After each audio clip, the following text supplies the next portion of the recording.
먼저 우리 하나님의 말씀 읽고 오늘 내용 같이 살펴볼까요? 우리 에스겔 8장 천천히 한번 찾아보시죠. 구약 성경, 우리 성경으로는 1159쪽에 있는데요. 에스겔 8장 1절로 4절입니다. 에스겔 8장 1절부터 4절까지 다 같이 찾으셨으면 한 목소리로 읽겠습니다. 시작. 여섯째 해 여섯째 달 초닷새에 나는 집에 앉았고 유다의 장로들은 내 앞에 앉아 있는데 주 여호와의 권능이 거기에서 내게 내리기로 내가 보니 불같은 형상이 있더라. 그 허리 아래의 모양은 불같고 허리 위에는 광채가 나서 단쇠 같은데 그가 손 같은 것을 펴서 내 머리털 한 모숨을 잡으며 주의 영이 나를 들어 천지 사이로 올리시고 하나님의 환상 가운데 나를 이끌어 예루살렘으로 가서 안뜰로 들어가는 북향한 문에 이르시니 거기에는 질투의 우상 곧 질투를 일어나게 하는 우상의 자리가 있는 곳이라. 이스라엘 하나님의 영광이 거기에 있는데 내가 들에서 본 모습과 같더라. 아멘. 여러분, 지금 우리는 선지서라고 하는 이 영봉, 영적인 높은 산을 오르고 있습니다. 쉽지 않은 여정입니다. 하지만 각자의 보폭으로 씩씩하게 걷고 있을 것이라고 생각하고 응원합니다. 이번 주에 제가 전해들은 이야기인데요. 우리 TMC 여러분들과 함께 우리 동행하는 우리 조장님들 중에 몇 분이서 우리 전도사님께 그랬대요. 전도사님, 정말 선지서 읽기 어려워요. 한번 위로해 주세요. 그랬대요. 근데 제가 그 이야기를 공감을 하거든요.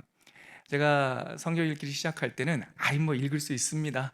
여러분 괜찮습니다. 누구나 다 할 수 있습니다. 말씀드리지만 사실 그렇게 쉬운 거였으면은 다른 분들은 왜 못 읽었겠습니까? 사실 어려워요. 이사야, 예레미야 정말 어렵습니다. 저도 그 성경을 한번 통독해 내는데 수년 걸렸고요. 근데 제가 확실하게 이거는 여러분들 격려하는 게 아니라 이건 팩트입니다. 한번 읽으시면 다음에는 훨씬 쉽습니다. 그래서 이번에 혹시나 읽으셨으면 제가 통독했으면 축하하고요. 내년에는 훨씬 쉬울 거고요. 깨닫는 바가 점점 깊어질 겁니다. 근데 혹시나 이번 뜨거운 여름에 선지서를 읽으시면서 듬성듬성 읽으셨다고 생각이 들고 또 빼먹은 게 많다고 생각되시는 분들 좌절하지 마시고 포기하지 마십시오. 이렇게 하자고요. 오늘까지 땡! 네, 빼먹은 게 많아도 땡 하고 내일 51장, 52장 읽거든요. 이게 예레미야 대선지서 예레미야의 마지막 하이라이트입니다. 결국은 예레미야가 예언했던 대로 그 예루살렘 성이 시드기야 왕 11년 4월에 멸망하는 이야기가 이제 내일 있어요. 그리고 금요일 날은 예레미야 애가라고요. 망해버린 그 도성을 보면서 48년간 외쳤지만 결국은 회개하지 않고 망해버리는 그 폐허를 보면서 이 선지자가 슬픈 노래를 불러요. 그게 금요일 날 하루에 1장, 딱 5장 짧은 노래인데 그걸 단권으로 묶었거든요. 그게 금요일 날 있어요. 여러분들 이렇게 하시죠. 지금까지 혹시나 듬성듬성 읽었다 하더라도 어쩔 수 없는, 또 보통 있는 일이니까 오늘까지 죄책감에 시달리지 마시고, 또 이 영상을 보면서 수백 명이 이 영상을 다시 보면서 함께 읽고 있는데, 이렇게 현장에서 저희와 함께 나누는 분들도 쉽지 않은데 영상 보면서 따라오시는 분들 얼마나 힘드시겠어요. 오늘 이렇게 하자고 아까 제가 말씀드렸습니다. 죄책감 느끼면 안 돼요. 계속 우리가 하나님 나라 갈 때까지, 얼굴과 얼굴을 대면하여 볼 때까지 말씀은 계속 읽을 거니까 내일부터 50일, 52, 그것도 싫으시면 내일 하루 쉬세요. 그리고 금요일 날 예레미야 애가를 한 통으로 한번 다 읽어보시고 우리 토요일부터 에스겔을 시작하게 되는 거죠. 근데 제가 이건 하나 정말 이거 괜히 하는 거 아니에요. 진짜 이사야와 예레미야보다 에스겔은 훨씬 쉽습니다. 제가 이건 저랑 한번 오늘 개요 들으시고, 제가 오늘하고 다음 주까지 에스겔 2번 한 2주 반에 걸쳐서 읽게 되는데요. 제가 다음 주도 수요 강좌에 서서 다시 한번 내용을 한번 설명해 드릴 테니까 이번 주 토요일부터 시작하는 에스겔서를 작심하고 다시 한번 시작해 보는 겁니다. 그러면 통과할 수 있습니다. 자, 그래서 이번 주는 34주 차인데요. 4개의 대선지서 있잖아요. 이사야, 예레미야, 그리고 에스겔, 다니엘. 다시 한번요. 이사야, 예레미야, 에스겔, 다니엘, 이 네 권의 성경을 대선지서라고 그래요. 이분들이 키가 커서 그런 게 아니라 또 무슨 메시지가 아주 비중이 있어 그런 게 아니라 메시지는 다 똑같은데 이분들이 양이 많아요. 예, 두꺼워요. 그래서 그냥 뭐 그런 한자가 있는지 모르겠지만 우리끼리 두꺼울 대, 양 많을 대, 그래서 대선지서예요. 크신 분이란 뜻이 아니라 양이 많다. 그래서 이 네 가지 대선지서가 내일 예레미야가 끝나고요, 금요일 날 예레미야 애가, 그거는 같이 묶인 한 권이라고 보고, 이번 주부터 34주차 때 이제 에스겔을 시작하는 주간입니다. 그래요. 그래서 오늘 우리는 먼저 예레미야 애가, 금요일 날 읽게 될 예레미야 애가 단권으로 묶여 있으니까 그 예레미야 애가 개관을 살짝 제가 말씀드리고, 그리고 토요일부터 읽게 될, 다음 주 수요일까지 15장까지 읽게 될 이 에스겔서를 제가 전체를 한번 흐름과 구조를 말씀드린 후에, 오늘 우리가 같이 읽었던 에스겔 8장 1절로 4절이 이 에스겔이라고 하는 선지자의 특징을 보여주는 아주 중요한 대목입니다. 오늘 그 말씀을 조금 더 깊게 여러분들과 나누도록 하죠. 먼저 우리 금요일 날 하루 동안 읽을 예레미야 애가를 잠깐 보죠. 그 애가라는 말을 전에 한번 말씀드렸듯이 예레미야 애가라고 하는 한글 제목은 슬플 애자의 노래 가짜입니다. 그러니까 슬픈 노래예요. 애통하는 노래입니다. 근데 유대인들은 이 성경을 히브리어로 제목, 그 사람들이 한자를 모르니까요, 유대인들은 에카, 거의 똑같죠. 근데 발음은 거의 비슷한데 의미도 조금 비슷해요. 이게 히브리어로 에카가 어찌하여 이런 말이거든요. 그래서 애가서, 예레미야 애가를 딱 피면 에카 하고 시작해요. 어찌하여, 뭐 제가 그 문장이 잘 기억이 안 나는데요, 의미가 이래요. 어찌하여 여호와여 이 땅을 벌하시나이까, 뭐 이런 식으로 시작하는, 어찌하여 이렇게 시작을 해요. 슬프다. 그래서 예레미야 애가는 그 땅이 결국은 멸망해 버리는 그 폐허를 보면서 슬퍼하는 노래인데요, 그 슬퍼하는 노래 주제가 총 11개가 있어요. 11개. 강의안을 한번 보시면은요, 11가지의 사건을 재료 삼아서 노래의 5장의 노래를, 슬픈 노래를 부른 거죠. 자, 첫 번째 어떤 스토리들이냐면 포위된 이야기. 저를 한번 보시겠어요? 한 번에 망한 게 아니에요. 예루살렘은 시드기야 왕 제9년에 포위가 돼요. 그리고 11년에 멸망해요. 만으로 18개월, 연수로는 2년, 햇수로는 3년이에요. 그러니까 한 18개월 이상, 1년 반 이상 완전히 이 대규모 병력이 예루살렘을 둘러싸서 어떻게 표현해야 될까요? 좀 험악한 표현이지만 우리가 흔히 쓰는 거니까 말라 죽이는 전법을 썼어요.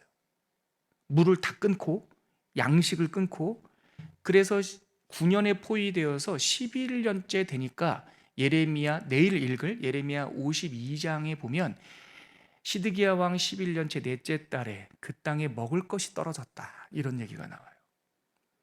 그러니까 흉흉한 소문이 드는데 옆집의 아무개 여인은 그 자식을 잡아먹어 떨어진다, 뭐 이런 소문까지 들려요. 그래서 그러한 슬픈 이야기들이 이 탄식의 재료가 돼서 예레미야 애가에는 포위되는 이야기, 두 번째 이야기는 기근, 먹을 게 없어지잖아요. 세 번째는 그랬는데 11년 4월에 왕 시드기야는 뒷구멍으로 도망가요.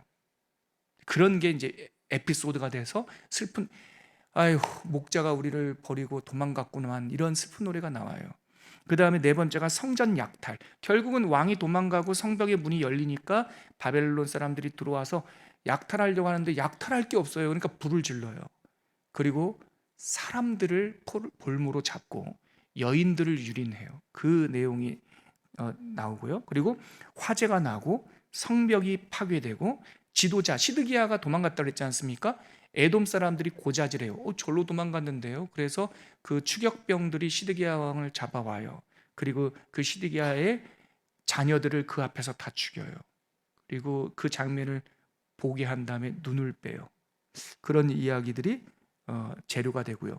그리고 백성들은 포로로 유배당해서 끌려가고, 그 마지막 때의 시드기야 왕과 사람들은 특히 애굽 남쪽에 있는 거대한, 그 남쪽에 웅크린 악어라고 표현했던 애굽의 도움을 받고자 원했지만 애굽이 도와주기는요 나몰라라 하고, 또 에돔이 처음에 9년에 느부갓네살이 쳐들어왔을 때는 동맹하자 그랬거든요. 근데 그 자기 형제 국가라고 하는 에돔이 왕이 도망가는 것을 고자질하고, 그래서 결국은 동맹에 기대했지만 결국은 배신당하는 이야기가 재료가 되죠.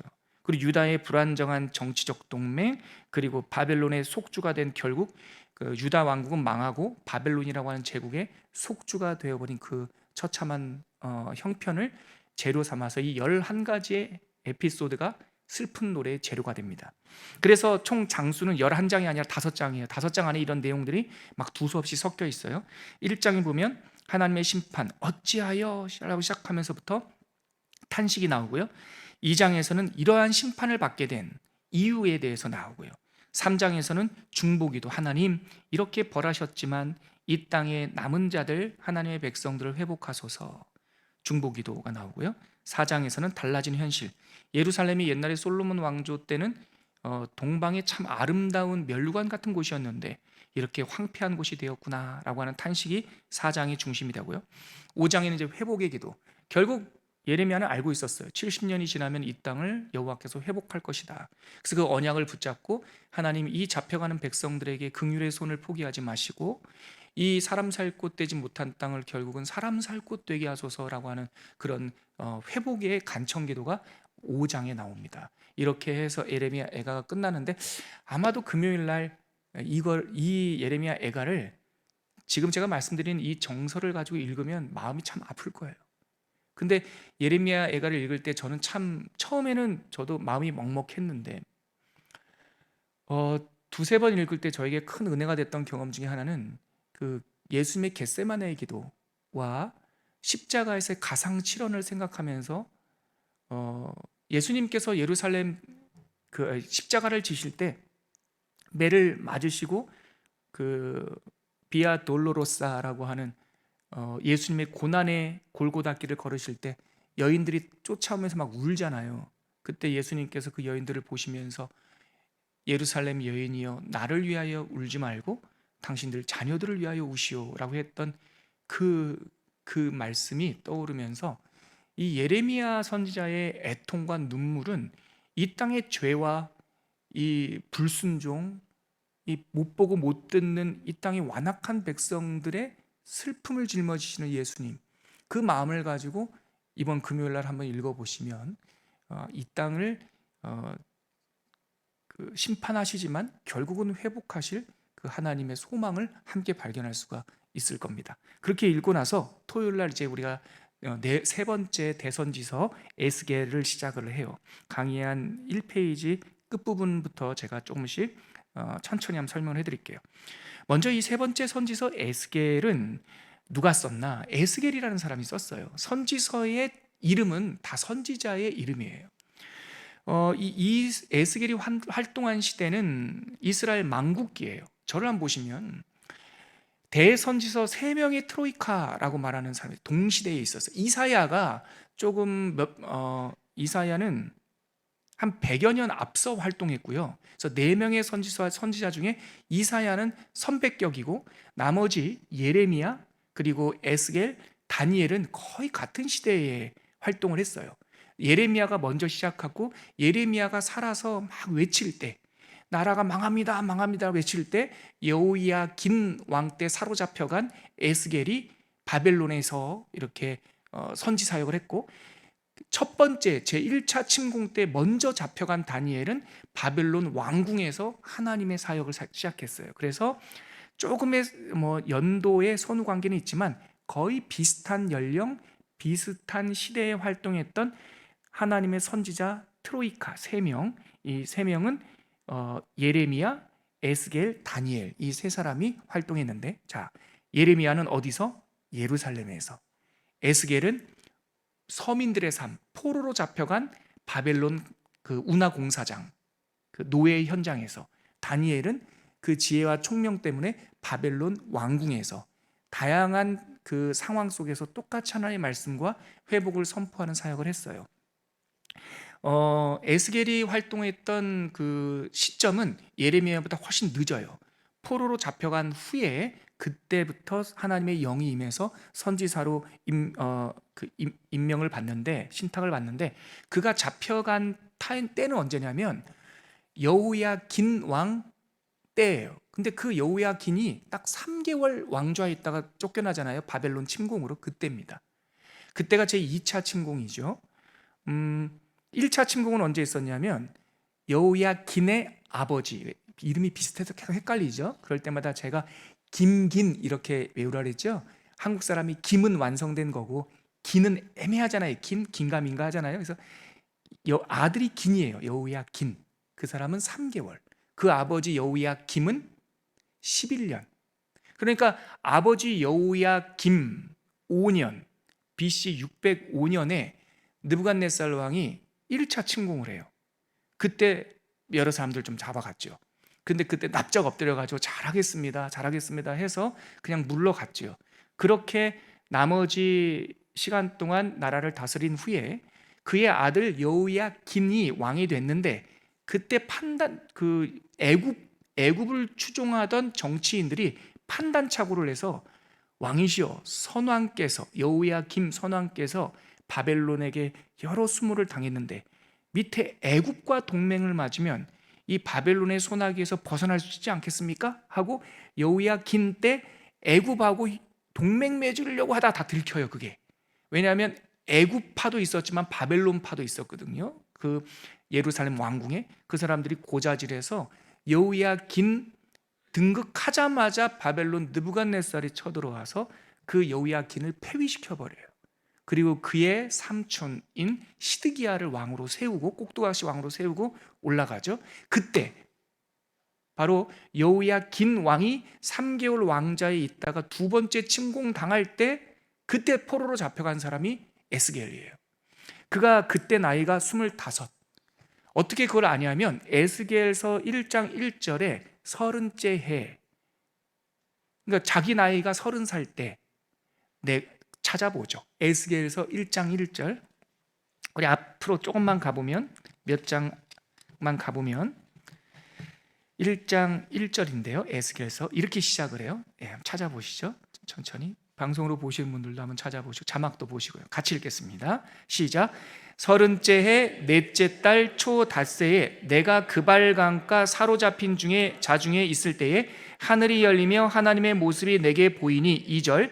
여호야긴 왕이 사로잡힌 지 5년 그달 초 닷새라. 이게 고어로 그달 초 닷새 30째 해, 이게 기수로 얘기하니까 느낌이 안 오는데요. 쉽게 말하면 이겁니다. 내 나이 30살 4월 5일에 내가 그발강가 운하공사장에 이게 낙심해가지고 앉아 있는데 하늘이 열리면서 환상을 본 거예요. 그때가 언제냐면 여호야긴 왕 내가 사로잡혀 온 지 만 5년이 되던 그날이라는 거예요. 그러니까 지금 내가 잡혀온 지 5년째 되던 해가 내 나이 30이니까 몇 살이 잡혀온 거예요? 25살에 잡혀온 거죠. 근데 나중에 여러분들 들어보셨겠지만 이 사람이 제사장 아닙니까? 25살이면 그 부제로 일하기 시작할 나이예요. 그러니까 25살 되면 제사장의 정식 업무는 하지 않고 제사장의 수발을 드는 인턴으로 들어가요. 그리고 만 30이 되면 이제 정식 제사장 에봇을 입고 성전에서 봉사를 시작하는데, 이제 아기다리 고기다리던 그날이 된 거 아닙니까? 내가 이제 성전에 들어가서 일할 때가 됐구나. 그때 잡혀간 거예요. 그렇게 해서 성전에서 5년을 산 것이 아니라 노예로 5년을 살고, 내가 예루살렘에 있었으면 지금 이때에 에봇을 입고 세마포를 입고 여호와를 섬겼을 터인데 하면서 슬픔에 사로잡혀 있을 때 하나님의 환상을 본 거죠. 바로 그날서부터, 즉 그의 나이 30살부터 잡혀온 지 5년째 되던 해부터 잡혀온 지 25년, 25째 해까지 20년 동안 하나님의 말씀을 받아요.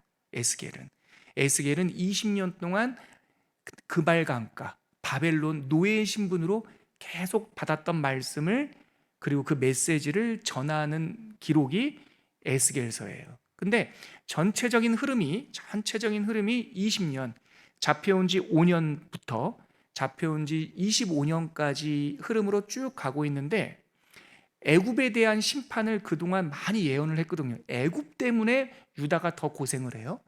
그래서 애굽에 대한 너도 멸망할 거야, 너도 바벨론에 의해서 패망하게 될 거야 라는 그 예언이 잡혀온 지 27년째 되던 해에 응답이 돼요. 그러니까 잡혀온 지 5년부터 25년까지 딱 20년이 알짜고, 그 다음에 27년, 나중에 2년 후에 결국 예언했던 것이 성취되는 내용이 그 중간에 살짝 기록돼 있어요. 그래서 이 중간에 기록된 27년째까지 합치면 22년이고요. 알짜배기 예언만 따지면 5년부터 25년까지 20년이에요. 그래서 여러분들이 에스겔은 몇 년 동안 하나님의 말씀과 환상을 보고 전했습니까? 신대원 시험 볼 일 없지만, 신대원에도 이런 문제 내면 너무 난이도 높은 거죠. 이 두 가지가 둘 다 답이에요. 알짜는 20년이고 성경에 기록된 연대를 보자면 22년이에요. 그러니까 우리는 어떻게 외우는 게 좋을까요? 편하실 대로 외우세요. 편하실 대. 22가 마음에 들면 22, 20년, 아니 난 숫자가 10단위로 딱 떨어지는 게 좋아 그럼 20년 그렇게 하시면 돼요. 아무튼 그렇게 해서 평생 하나님의 말씀을 전했는데, 여기서 우리에게 감동을 주는 건 에스겔은 그 하나님의 영적 제사장으로 바벨론에서 사역했지만 그는 결국 예루살렘에 돌아오지 못했어요. 그러니까 그는 영적 제사장으로 영권을 가지고 하나님의 말씀을 전했지만 낮에는 일을 하는 노동자였고 밤에는 하나님의 말씀을 전하는 영적인 리더였고, 하지만 그의 평생은 바벨론에 있었지만 결국 그의 영혼은 바벨론의 땅을 딛고 하늘에 살았던 하늘의 사람이었다라는 거죠. 초대교회 한국교회 스승 중에 김재준 박사가 있어요. 무슨 그 시대에 혼란기여서 공과 과가 있지만 김재준, 조선신학교를 함께 세웠던 김재준 박사의 호가 장공이에요. 장공이라고 하는 뜻이 하늘을 바라다라는 뜻이에요. 장공 김재준 박사를 향한 이 한국교회 평가는 이 땅에 잃어버린 이 조선 땅에 살았지만 하늘의 나라를 살았던 사람이라는 평가를 해요. 에스겔은 그 장공 김재준 박사의 곱하기 100천을 해도 돼요. 잃어버린 나라에서 그 망국의 한을 가지고 산 게 아니라 정말 처참하고 고된 그런 노동자의 삶을 살면서 영적 리더로 하늘을 살았던 그런 사람이 에스겔입니다. 그래서 우리가 주제는 보면, 그러면 에스겔서를 다루는 주제는 뭘까? 한마디로 하나님의 주권이에요. 에스겔이라는 이름이 에스키엘이에요. 엘 하나님이죠. 앞에 나오는 에스키라는 말은 강하다, 강하게 되다라는 뜻이어서 에스겔이라는 말은 하나님께서 강하게 하신다 그런 뜻이에요. 그러니까 되게 역설적이죠. 노예로 잡혀온 약관의 나이에 이 사람의 이름이 에스겔이면, 그러니까 그 허전함이 더 컸겠죠. 근데 그의 이름이 표상하는 것은 네가 강하다는 뜻이 아니라 하나님이 강하게 해주신다라는 뜻이죠. 그래서 에스겔서 전체 흐름은 결국은 하나님께서 이 땅을 다스리시고 바벨론에서도 예루살렘에서도, 또 성경에는 저는 이런 상상도 해봐요. 이 시대가 우리나라 아주 한반도에는 고대 사회였겠지만 그 당시에 피조세계는 하나님, 성경에 또한 하나님의 이 프레임이, 하나님의 초점이 맞추고 있지 않지만 아프리카도, 아메리카도, 아시아도 모든 곳에서 하나님께서 다스리고 이른 비를 주시고 늦은 비를 주시며 먹을 것과 입을 것을 주시고, 그러니까 에스겔서의 전체 주제는 강하신 하나님께서 우리를 다 다스리시고, 그리고 결국은 다음 주에 나눌 한 말씀인데요, 에스겔서를 마무리하는 48장 마지막 구절이 뭐냐면 여호와 샴마입니다. 여호와께서 거기 계시다. 다른 말로 하면 피동용으로, 능동용으로 바꾸면 여호와께서 여기 계시다라는 거죠. 그러니까 에스겔서 전체 주제는 여호와께서 다스린다라고 하는 여호와 하나님의 주권이에요. 제사장 후예로서 굉장히 마음은 상실감이 컸겠지만 이 사람이 그 하나님을 만나는 체험을 통해서 자기의 정체성이 회복이 돼요. 그래서 아까 우리가 읽었던 에스겔 1장 1절 2절 읽었죠. 3절 말씀 한번 볼까요? 3절 말씀 같이 읽겠습니다. 갈대아 땅 그발 강가에서 여호와의 말씀이 부시의 아들 제사장 나 에스겔에게 특별히 임하고 여호와의 권능이 내 위에 있으니라. 저는 이 3절이 너무나 감동적이에요. 제 개인적인 말씀 체험을 했던 구절이기도 하고요. 에스겔이나 우리나 예기치 못했던 큰 재난을 당하면 그 앞에서 슈퍼맨 없습니다. 예기치 않은 재난 앞에서 누구나 다 흔들립니다. 그런데 회복은 하나님께서 하실 일이죠. 이 사람도 정말 눈물과 이 재난 가운데 낙심해 있었을 거예요. 근데 그날 밤 에스겔이 본 것은 하나님의 보좌를 봤거든요. 근데 그 보좌가 예루살렘, 이역만리 예루살렘 성전의 그 돌집에 있는 보좌가 아니라 하나님의 이 법궤가 불수레를 타고 다니는 거예요. 수레바퀴가 양쪽에 2개가 있는 것이 아니라 4개가 달린 수레바퀴를 통해서 전진 후진만 하는 것이 아니라 전진 후진 좌우 하늘의 별처럼 태양처럼 달처럼 막 움직이는 불전차 보좌를 보면서 하나님은 무력한 분이 아니시구나, 하나님은 이스라엘 땅에만 갇혀 있는 분이 아니시구나, 하나님은 전 세계를 운행하시면서 다스리시는구나라는 것을 깨닫고, 그날 하나님의 권능이 자기 에스겔이라는 이름처럼 자기에게 임하면서 이 무너져버린 정체성을 그날 회복한 거예요. 나 부시의 아들, 나 제사장, 나 에스겔에게 하나님의 권능이 임한 거죠. 그래서 그 30째 되던 해에 이 사람은 더 이상, 세상 사람들은 나를 노예로 보지만 에스겔은 하나님을 바라볼 때마다 노예가 아니었던 거예요. 나는 제사장이었던 거예요. 부시의 아들이었던 거죠. 감은 족보가 있는 사람이고 나는 제사장이자 하나님의 종이었던 거예요. 이것을 딱 깨닫고 회복했죠. 그래서 이 에스겔의 회복을 통해서 자기의 말씀 체험을 통해서 20년 동안 백성들에게 하나님께서 회복하실 것이다, 하나님께서 다스릴 것이다, 이 이야기를 끊없이 그래서 예루살렘 돌아갈 생각만 하면서 아무 일도 하지 말라고 말하지 않아요. 에스겔의 메시지는 바벨론 이 땅에서 결혼도 하고 시집도 가고 농사도 짓고 집도 짓고 잘 살자. 그때는 언제인지 모르겠지만 우리는 오늘 여기서 잘 산다, 살아낸다. 그리고 여호와의 때가 되면 돌아갈 것이다. 근데 이게 예레미야의 예언이었어요. 이것 때문에 밧수울한테 막 매맞고 그러지 않았습니까? 예레미야 선지자가 포로로 잡혀간 이 에스겔을 말하는 거예요. 이 에스겔 때 포로로 잡혀간 이 3천여 명의 백성들한테 거기서 편지가 가끔 왔거든요. 우리 언제 돌아갑니까? 언제 돌아갑니까? 그때 예레미야가 포로로 잡혀간 그 사람들에게 거기서 집 짓고 결혼하고 살으라고, 여호와의 때에 돌아오게 될 것이라고. 그랬더니 잡혀갔던 선지자, 거짓 선지자 스마야라는 자가 예레미야가 그런 답변을 보냈다고 또 편지를 제사장한테 보내면서 예레미야가 감옥에 갇힌 거죠. 매국노라고.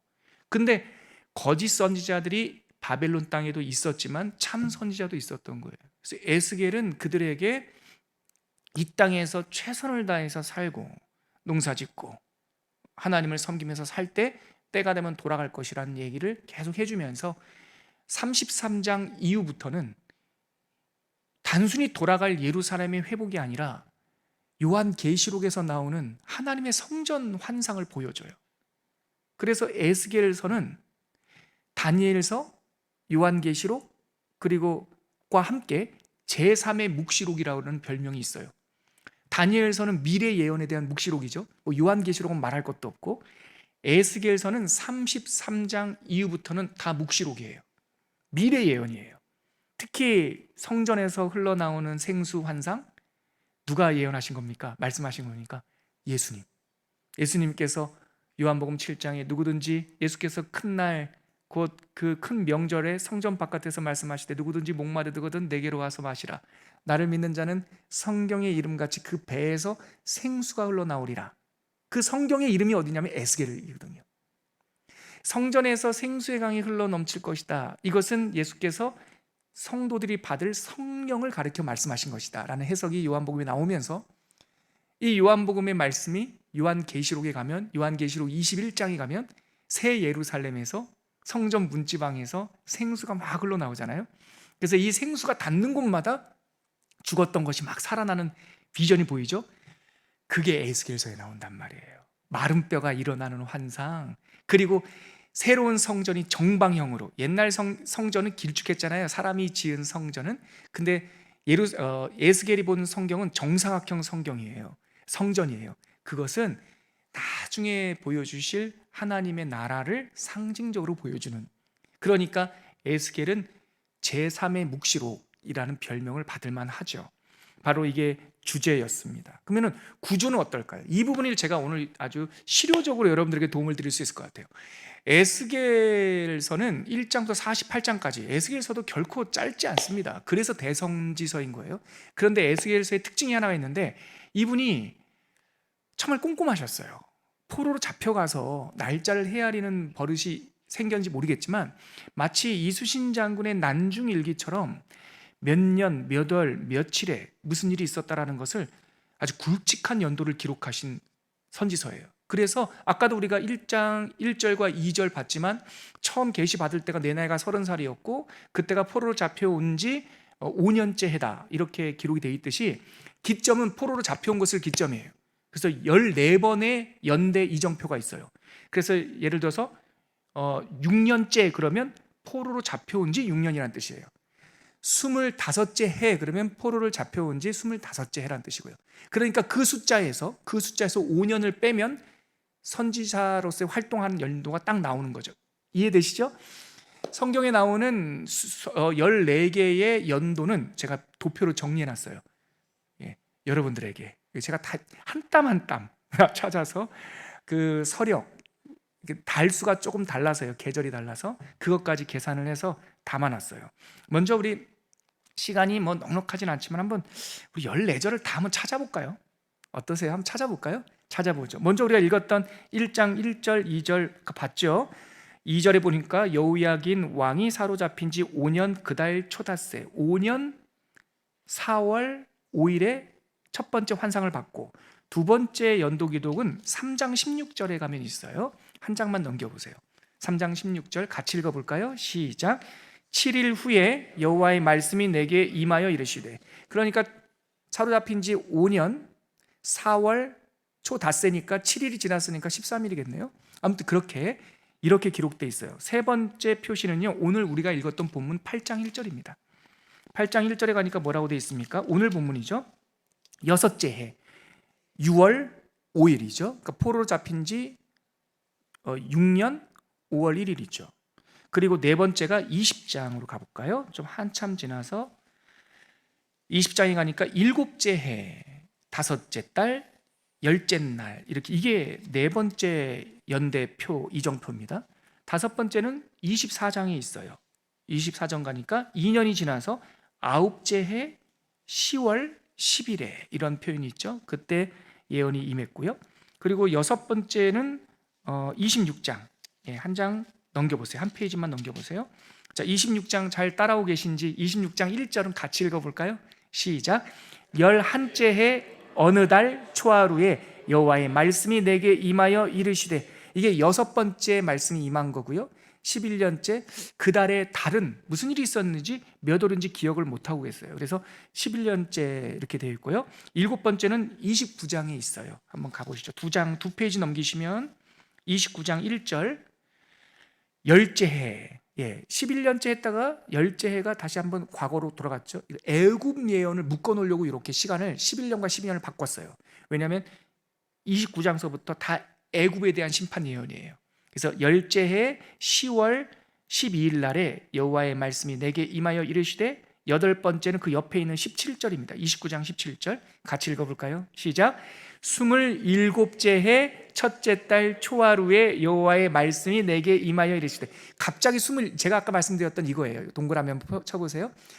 27째는 한참 후에 제일 마지막인데요, 드디어 10년째 때 예언한 이 말씀, 너 애굽아 너도 바벨론에 의해서 망할 것이다, 이 예언이 27년째에 응답됐다, 그 말이에요. 이거는 신탁이 아니라 신탁을 포함해서 가보지 않았으니까 하나님께서 지금 애굽이 전쟁에서 졌다라는 얘기를 성령에 의해서 먼저 알게 돼요. 이게 바벨론 느부갓네살 왕의 애굽 정벌, 세상 역사에도 있는 기록입니다. 노아몬이라고 하는 애굽의 수도가 정벌당하는, 애굽이요 외침을 그렇게 당하지 않습니다. 이 바벨론한테 한번 정복당하고 로마한테 한번 정복당해요. 이 두 가지 기록밖에 없는데 바로 여기 29장의 8번째 신탁으로 27년 차에 있었던 기록이 짧게 되어 있고요. 9번째는 한 장 넘겨보세요. 30장 20절. 30장 20절 같이 한번 읽어볼까요? 시작. 11째 해 첫째 달 7째 날에 여호와의 말씀이 내게 임하여 이르시되. 이제 다시 11년째의 환상으로 왔고요. 자, 10번째는 바로 옆에 있는 31장 1절 같이 읽을게요. 시작. 11째 해 셋째 달 초하루에 여호와의 말씀이 내게 임하여 이르시되. 이게 10번째예요. 11번째는 바로 그 옆에 이지 32장 1절 같이 읽을게요. 시작. 12째 해 12째 달 초하루, 즉 12년 때에 12년 차, 포로된 지 12년 차 12월 1일 날에 여호와의 말씀이 임했고요. 12번째가 언제냐면 한 페이지 넘겨보세요. 17절 32장 17절 같이 읽을게요. 시작. 12째의 어느 달 15째 날에 여호와의 말씀이 내게 임하여 이르시되. 이게 12번째 예언이죠. 그러면은 13번째가 이게 아주 중요해요. 13번째는 여러분 보세요. 33 기억하세요. 33 33장이 예루살렘이 멸망하는 이야기가 나와요. 그게 33장 21절 가보시죠. 33장 21절 같이 읽겠습니다. 시작. 우리가 사로잡힌 지 12째 해 10째 달 5째 날에 예루살렘으로부터 도망하여 온 자가 내게 나와 말하기를 그 성이 함락되었다 하였는데. 여기까지만. 저 이제 잠깐 성경책 놓고요. 이게 끝에서 두 번째 예언이에요. 이게 중요한 시점이 분기점이에요. 뭐냐면, 그러니까 우리가 에스겔서는 1장부터 48장까지 있는데 1장부터 33장까지는 아직 예루살렘이 망했다 안 망했다?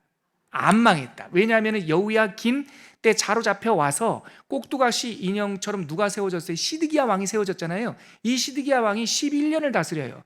그럼 잡혀온 지 5년이니까 시드기야 왕 5년째 아니면 6년째, 1년 왔다 갔다 해요. 어떻게 세느냐에 따라서. 시드기야 왕 6년째 때 이 신탁이 임한 거예요. 그러니까 앞으로도요 7년 정도? 맞죠? 아니다. 제가 이게 산수가 약해요. 5년, 11에서 5년을 빼면은요 6년이 더 있는 거예요. 그러니까 에스겔서 1장부터 32장까지는 시드기야 왕이 마지막 왕으로서 예루살렘에서 막 지지고 볶고 할 때 먼저 포로로 잡혀온 에스겔에게 주신 말씀이 1장부터 32장까지예요. 그래서 대부분의 예언이 유다야 너 그러다가 망한다, 너 그러다가 하나님께서 심판하신다, 이방 나라들 에돔 너 정신 차려라, 두로야 너 정신 차려라. 그리고 시드기야 왕을 뒤에서 이렇게 부추겨가지고 나라를 망하게 했던 나라가 누구라고요? 애굽에 대한 심판이 6가지가 나와요. 니네 나쁜 녀석들 너 진짜 그러다가 너도 망할 거야. 그리고 저기 시드기야 왕을 향해서는 애굽은 상한 갈대와 같아서 네가 그 갈대 지팡이를 의지하면 그 갈대 지팡이가 네 손을 찌를 것이고, 애굽은 넘어지는 담벼락 같아서 거기에 기댔다가는 같이 넘어진다. 그런 내용이 1장부터 32장 그 사이에 있는 거고요. 33장에 예루살렘이 드디어 성벽이 다 무너졌죠. 여기서부터 마지막 48장까지는 다 미래 예언이에요.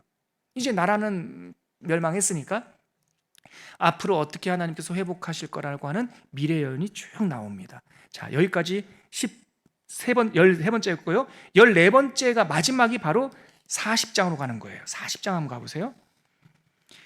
이게 라스트 비전이에요. 그러니까 40장 25번째 25년 차에 받았던 최후 묵시록이에요. 자, 40장 1절 같이 읽어볼게요.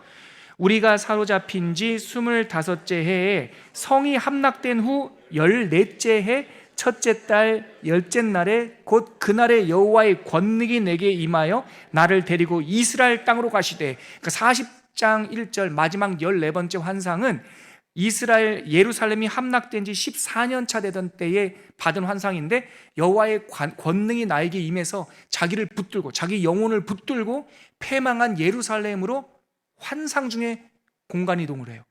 그리고 그곳에서 비전을 쭉, 그 황폐한 땅, 마치 붕 떠 있는 사람처럼 그 황폐한 땅에 하나님께서 다시 그 땅을 회복하는 이야기들이 40장 이후부터 여호와 샴마까지 쭉 나와요.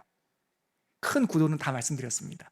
자세한 내용은 여러분들에게 드린 3페이지 한번 보시면은요, 이거는 제가 성경 읽고 연구하다가 성도님들에게 표를 만들어서 드리고 또 뭐 앞글자 따서 드리고, 성도 여러분 혹시 그거 아십니까? 제가 여러분들에게 이 목차를 만들어 드릴 때 글자 수까지 맞추는 거 아세요?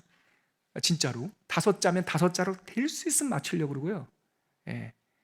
하다 안 되니까 제가 그림까지 그리지 않습니까? 뭐 W해서 뭐 묵시 현실 뭐 가로치고 또. 이번에는 에스겔은요, 이 헬라어에서 감마 리본이라고 해서 돼요. 이런 모양이에요. 이런 모양. 그래서 여러분들 3페이지에 보면은 파란색으로 그림 그려놨죠. 이게 뭐냐면 1장부터 3장까지 소명이에요. 말씀이, 보세요, 저를 보세요. 말씀이 이 땅에 오셨다. 소명장 1장부터 3장. 다시 그림 보여주세요. 그리고 4장부터 24장까지 21장은 그래서 예루살렘, 유다 그리고 주변에 있는 나라들 너희들 혼난다.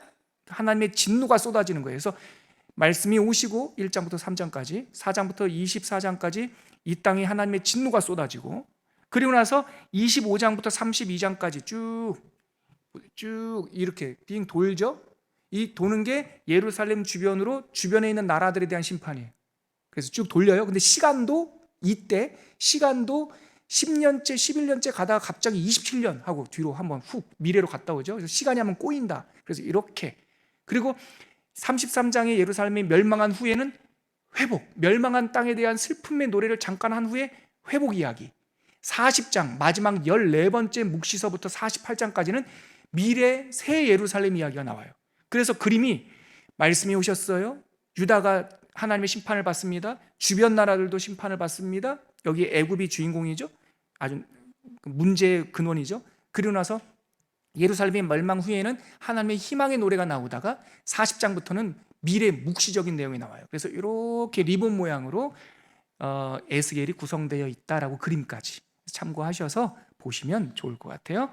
그래서 여러분 그 그림보다도 나는 글자가 좋아요 하는 분들이 계셔서 4페이지에 보면 1부서부터 5부까지 자, 5글자씩 다 맞췄지 않습니까? 1부 환상과 소명, 2부 죄악과 멸망, 3부 열방의 심판, 4부 절망 속 희망. 띄어쓰기는 어떻게 할 수가 없더라고요. 5글자. 5부 회복의 묵시. 자, 제목만 한번 읽어볼까요? 에스겔은 총 몇 부로 이루어졌다? 5부로 이루어졌다. 자, 1부 환상과 소망, 그리고 2부는 죄악과 어디가? 유다가. 3부 열방의 심판, 주변에 있는 나라들. 그 열방의 심판 주변, 그러니까 뭐가 생각나요? 이거 생각나시죠? 삥 도는 거. 자, 다시 33장에 가니까 예루살렘이 함락된 후에 절망 속에서 희망, 그 다음에 회복의 묵시. 자, 저 한번 보십시오. 리본, 그렇죠? 1부 심판 유다, 주변 나라 멸망한 후에 33장 회복 이야기, 40장부터 48장까지 완전한 미래에 대한 비전. 더 이상 못해요. 참고하시고 여러분들 성경에 이렇게 접어 놓으신 다음에 잘 보시고 에스겔 읽으실 때 어떻게 하든지 조금이라도 읽으시면 좋겠고, 그래서 여러분 제가 하나의 팁을 드리자면, 방금 저랑 함께 14개의 묵시 이렇게 표시하셨잖아요. 목차에 보면 뭐 이런 거 있어요. 4가지. 2부에 1번 보시면 4가지 표적, 2부에 2번 보면 4가지 환상, 2부에 3번째 보면 4가지 설교, 4가지 비유. 요거 한번 찾아보세요. 그 옆에 제가 어림잡아 4가지 표적이 4장 1절부터 5장 17절까지 4가지 표적이 나왔다고 했는데, 예를 들면 요때 뭐가 나오냐면 토판 표적이 나와요. 그러니까 깨진 기와장 가지고 에스겔한테 이렇게 명령해요. 야, 에스겔아, 너 깨진 기와장 몇 장 좀 갖고 와봐라. 그걸로 토성을 한번 지어봐. 그리고 옆에 와서 한번 그 무너뜨려봐. 네, 무너뜨려요. 예루살렘이 이렇게 멸망될 거야. 너희들이, 그러니까 포위될 것을 20년 전에 미리 예언하셨어요. 토판으로. 그 다음에 한쪽으로 눕는 일, 또 이쪽으로 눕는 일을 통해서, 그 다음에 부정한 더러운 떡을 털어서 먹어라, 뭐 이런 거, 머리털 뭐 이렇게 머리 이발을 해가지고 한쪽에다가는 뭘 털고, 이러한 표적 이야기가 4가지가 나와요. 그러니까 이런 걸 목차를 보시면서 성경을 읽으시면서 한번 참고해 보시면 좋겠다. 그리고 뭐 답관체 형식 또한 참고하시고요. 여러분 읽어보시면 그 답관체라는 게 뭔지 참고 자료를 넣어놨는데요. 오늘 시간이 많이 되는데 그래도 한 말씀은 전해야겠죠. 오늘 본문 8장에 제가 다음 주에도 조금 더 나누겠지만 시간이 지금 3분밖에 없는 관계로 한마디로 요약을 할게요. 선지자 에스겔은 어떤 사람이냐? 성령에 이끌림 받은 사람이에요. 그의 몸은 바벨론이 창과 사슬로 묶었지만, 노예 신부로 묶었지만 그의 영혼은 묶을 수가 없었어요. 그래서 오늘 읽었던 에스겔 8장에 보면 그 불전차 보좌 하나님을 돌집에 묶어놓을 수 없단 말이에요. 성령을 교단이나 시스템으로 묶을 수가 없다고요. 성령은 자유한 영이세요. 그 성령께서 몸이 묶여있던 에스겔에게 하나님의 법궤가 움직이는 모습을 보면서 하나님은 전 세계 어디든지 다 계시는구나, 하나님께서 다스리는구나를 깨달았잖아요. 그 1년 후 8장 1절, 사로잡힌 지 6년이지 않습니까? 오늘 보니까 사로잡힌 지 6째 해 6째 달 초닷새에 나는 집에 앉아 있었고 유다의 장로들은 내 앞에 앉아 있었어요. 그러니까 이때 나이가 31살이란 말이에요. 자기보다 나이가 많은 사람들이 많을 텐데 잡혀간 포로 중에서 장로들을 뽑아서, 지파 장로들을 뽑아서 낮에 노동하고 앉아있는 그 에스겔 앞에서 장로들이 쭉 앉아있는 거예요. 영권이에요. 영권. 영권은 이력서나 나이로 되는 게 아니에요. 성령으로 되는 거예요. 여러분들과 주의 성도들이 다 이 영권을, 사도행전 1장 8절에 있듯이 주의 성령이 너에게 임하시면 너희가 권능을 받는다고 했으니까 우리 사랑하는 성도님들이 다 성령의 권능을 받기를 축복합니다. 에스겔이 그래서 딱 앉아 있으니까 장로들이 그날 밤에 모여 있었던 거예요. 그날 또다시 환상이 있었는데 주의 권능이 하늘이 마치 오순절 다락방처럼 하늘에서 주의 불 같은 것이 임했는데 그 형상이 허리 아래는 불꽃이 탄 모양이었고 허리 위쪽은 벌겋게 달궈진, 붉게 달궈진 노쇠 있지 않습니까? 성경에는 단쇠라고 되어 있어요. 붉게 달궈진 그 형상으로 빛나는 모습으로 나타나신 거예요. 근데 그 주의 권능, 주의 영이 손을 내밀어서, 참 재밌는 거예요. 3절 한번 보실래요? 8장 3절.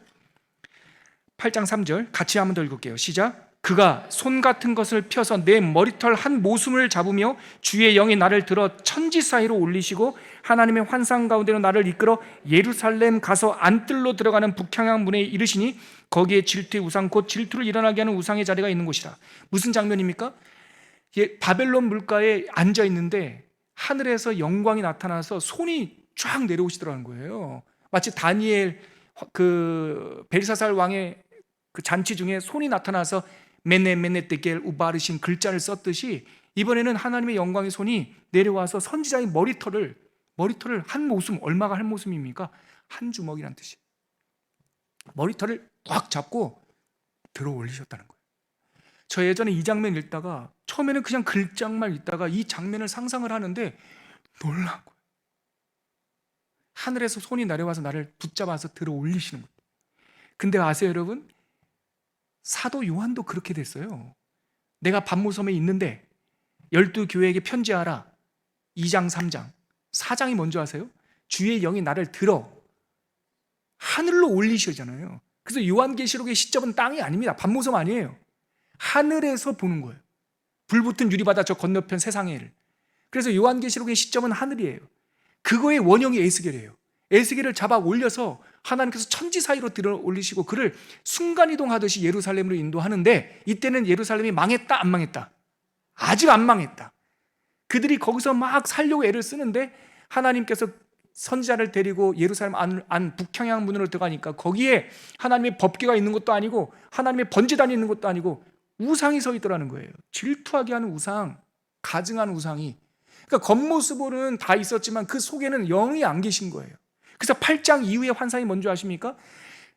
에스겔을 데리고 가서 보여주시는 것은 주의 영이, 성령이 예루살렘 성전을 떠나는 장면을 보여줘요. 8장에 보면 이번 금요일 주일날부터 읽어보세요. 에스겔서를 통해서 하나님께서 우리에게 들려주시는 메시지는 성령에 이끌리는 자만이 자라야 하나님의 사람이라는 거예요. 세상에 묶여있지 말고 율법에 묶여있지 말고 죄에 묶여있지 말고 주의 영이 계신 곳에는 자유함이 있다 하셨사오니 하나님의 사람들을 당신의 영이 이끌리어 하나님께서 쓰시고자 하는 곳으로 우리를 이끄시고 사용하신다. 그 내용이 에스겔서의 핵심이에요. 그래서 제가 오늘은 전반적인 개요했고요, 다음 주에 우리 에스겔서 후반부를 다룰 때 이 하나님의 성령에 이끌림 받은 우리들, 이 선지자가 어떤 영광을 받는지 다음 주에 좀 더 나누도록 할게요. 사랑하는 성도 여러분, 시간이 많지 못해서 준비한 설교 다 못 전했는데 한마디로 하나님의 사람들은 성령 충만한 사람이고 성령에 이끌림 받는 사람이에요. 말씀과 성령이 우리를 거룩하게 하세요. 오늘 우리가 이 수요 강좌를 마무리하는 찬양으로 지금 이곳에 계신 성령님, 주님보다 앞서지 말고 주님과 함께 살아가게 하소서, 이 가사의 내용으로 하나님께 찬양과 영광 올려드리겠습니다. 함께 찬양하겠습니다.